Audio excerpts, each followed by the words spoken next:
For the first time in history, a presumptive presidential nominee from one of the two major U.S. political parties is a convicted felon. Donald Trump's conviction in the Manhattan hush money case does not prevent him from running for, and potentially serving, as president. As a candidate for federal office, Trump is restricted only by the requirements outlined in the U.S. Constitution. The president must be at least 35 years old, be a natural-born U.S. citizen, and have lived in the U.S. for at least 14 years. Criminal convictions are not mentioned. Trump, the leading contender for the 2024 presidential nomination, faces possible prison time, which could create practical complications if he wins the presidency. Running the country from a cell is implausible, and some legal experts suggest that a constitutional crisis might ensue, potentially leading to his sentence being suspended to allow him to fulfill his duties as president. The judge in the hush money case has yet to deliver Trump's sentence, which could range from no jail time to up to 4 years behind bars. While Trump is the first felon candidate with a feasible chance of winning the presidency, he is not the first criminal to run for the office.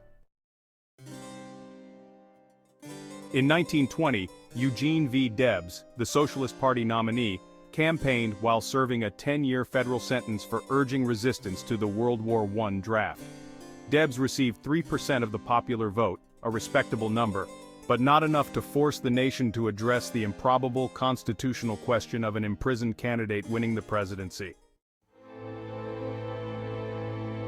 A Trump victory from behind bars would present significant constitutional challenges. Legal scholars generally believe that the necessity for a duly elected president to fulfill the duties of office would override a criminal conviction, likely requiring the sentence to be put on hold. Trump could even attempt to pardon himself immediately upon taking office, a maneuver Debs also promised if he had won.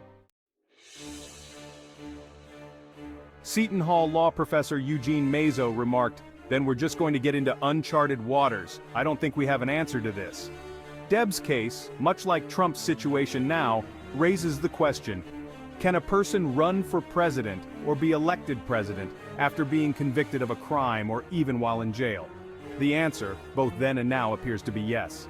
There's nothing barring Trump from running. Even a federal conviction doesn't prevent that, explained a legal scholar.